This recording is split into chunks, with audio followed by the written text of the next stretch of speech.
कधी साबुदाणा खिचडी बनवताना ती खूपच चिकट होते, तर कधी मोकळी होते, पण ती मऊ होत नाही. कधी-कधी साबुदाणा भिजवताना त्यामध्ये पाणी जास्त होतं, तर अशा भरपूर समस्या असतात. तर हे सगळं होऊ नये म्हणून आणि साबुदाण्यामध्ये पाणी जर जास्त झालं, तर काय करायचं हे सगळं आपण या व्हिडिओमध्ये पाहणार आहोत. आणि सोबतच झटपट तयार होणाऱ्या एका लाडूची ही रेसिपी पाहणार आहोत. तर आपण रेसिपीला सुरुवात करूयात. तर सगळ्यात आधी साबुदाणा भिजवून घेणार आहोत आपण. इथे मी साबुदाणा घेतला. तर जेव्हा आपण दुकानातून साबुदाणा आणतो, तर चांगल्या क्वालिटीचा साबुदाणा आणायचा. आजकाल मार्केटमध्ये खूप पांढरा शुभ्र असा साबुदाणा मिळतो, पण तो ब्लीच केलेला असतो. त्यामुळे दिसायला चांगला दिसतो, पण त्या साबुदाण्याने ॲसिडिटीचा त्रास होतो. तो चांगलाही लागत नाही चवीला आणि तो चिकटही होतो बऱ्याचदा. तर त्यामुळे शक्यतो तसा साबुदाणा न आणता तर या पद्धतीचा साबुदाणा असतो. खूप पांढरा शुभ्र दिसत नाही तो, पण चवीला चांगला लागतो. तर यामध्ये पाणी घालायचं आणि 2 ते 3 वेळेला या पद्धतीने हलक्या हाताने याला धुवून घ्यायचं. म्हणजे यातलं जे ब्लीच असेल किंवा यावरती काही प्रक्रिया केलेली असेल, वरती जी पावडर लागलेली असेल, ती सगळी निघून जाते आणि आपला साबुदाणा छान तो मोकळा-मोकळा होतो. आता या पद्धतीने 2-3दा याला धुवून घेतलं, की यामध्ये पाणी घालायचं. साबुदाणा पूर्ण बुडेल एवढं यामध्ये पाणी घालायचं आणि अगदी थोडंसं वर येऊ द्यायचं पाणी. खूप जास्तही नको आहे, पण अगदी थोडंसं वरती यायला हवं. म्हणजे आपला साबुदाणा यामध्ये छान भिजला जातो. आता साबुदाणा आपल्याला 7-8 तास किंवा रात्रभर असाच भिजवून घ्यायचा आहे. तर दुसऱ्या दिवशी सकाळी पाहू शकता तुम्ही मस्त आपला साबुदाणा भिजला गेलेला किंवा 6-7 तासामध्येही छान भिजतो. आणि जर साबुदाणा भिजवताना त्यामध्ये चुकून जास्त पाणी जर झालं, तर अशा वेळेला काय करायचं या पद्धतीने साबुदाणा चाळणीमध्ये काढून घ्यायचा आणि तो थोडा वेळ तसाच ठेवायचा किंवा पंख्याच्या हवेलाही ठेवू शकता. त्यामुळे त्यातलं एक्स्ट्राचं पाणी सगळं निघून जातं आणि साबुदाणा छान मोकळा-मोकळा होतो. किंवा खूपच जर जास्त प्रमाणामध्ये असेल पाणी, तर एखाद्या सुती कपड्यावरही 5-10 मिनिटं ठेवू शकता. त्यानेही साबुदाणा छान मोकळा होतो. आता आपण खिचडी बनवायला घेऊयात. त्यासाठी इथे कढई मी गरम करायला ठेवली. त्यामध्ये घेते तेल. तर तुम्ही आवडीनुसार तेल किंवा तूपही घेऊ शकता. इथे मी शेंगदाण्याचं तेल घेतलं. आता यामध्ये बटाट्याच्या फोडी घालते. कच्चं बटाटं फोडी करून घेतलं. त्याला तेलामध्ये छान परतून घेणार. यामध्ये थोडंसं मीठ घालते म्हणजे बटाटं पटकन मऊही होतं आणि चवही चांगली लागते. त्याला परतून घेऊयात आपण. थोडंसं परतून घ्यायचं आणि नंतर गॅसची फ्लेम कमी करून 2-3 मिनिटं असंच झाकण ठेवायचं. बटाट्याच्या फोडी पटकन मऊ होतात. या पद्धतीने त्याला छान आपल्याला परतून घ्यायचं आहे. बटाट्याच्या फोडी चांगल्या मऊ झाल्या, शिजल्या गेल्या, की यामध्ये घालायची आपल्याला बारीक चिरलेली हिरवी मिरची.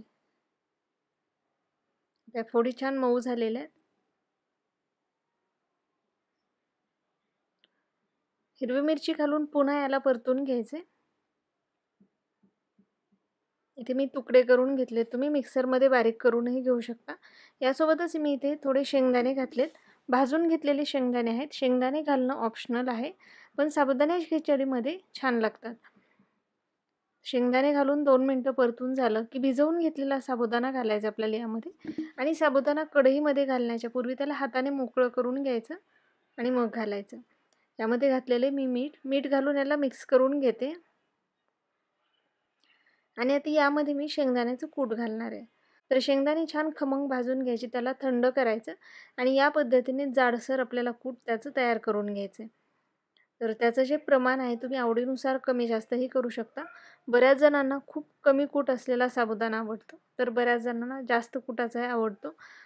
तर या पद्धतीने आवडीनुसार शेंगदाण्याचं कूट घालून मिक्स करायचं. आवडत असेल तर थोडी साखर घालायची आणि याला चांगलं आपल्याला भाजून घ्यायचं. गॅसची फ्लेम लो टू मीडियम ठेवायची आणि सतत हलवत छान भाजून घ्यायचं.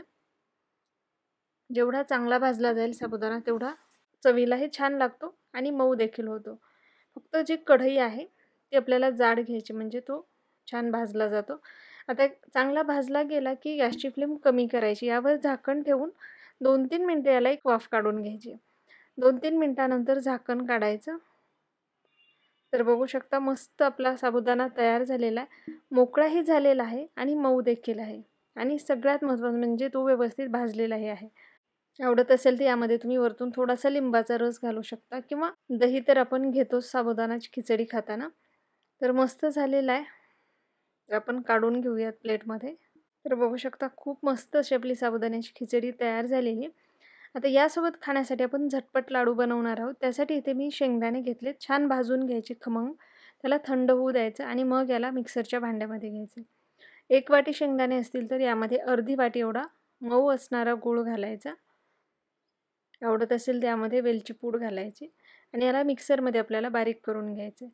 मिक्सर एकदाच खूप जास्त वेळ चालू न ठेवता त्याला पल्स मोडवरती फिरवायचं, म्हणजे चालू बंद करायचं. म्हणजे या पद्धतीचं मिश्रण आपलं तयार होतं आणि लाडू चवीला चांगले लागतात. जर एकदाच खूप जास्त वेळ आपण मिक्सर सुरू ठेवला आणि ते खूप जास्त जर बारीक झालं कूट, तर मग लाडू चांगले लागत नाहीत. तर त्यामुळे या पद्धतीने आपल्याला याला बारीक करून घ्यायचं आहे आणि शक्यतो यामध्ये मऊ असणाऱ्या गुळाचा वापर करायचा, म्हणजे लाडूला बाइंडिंग छान येतं. तर बघू शकता मस्त आपल्या लाडूला बाइंडिंग आलेलं आहे. तर या पद्धतीने आता इथे मी सगळे लाडू तयार करून घेणार आहे.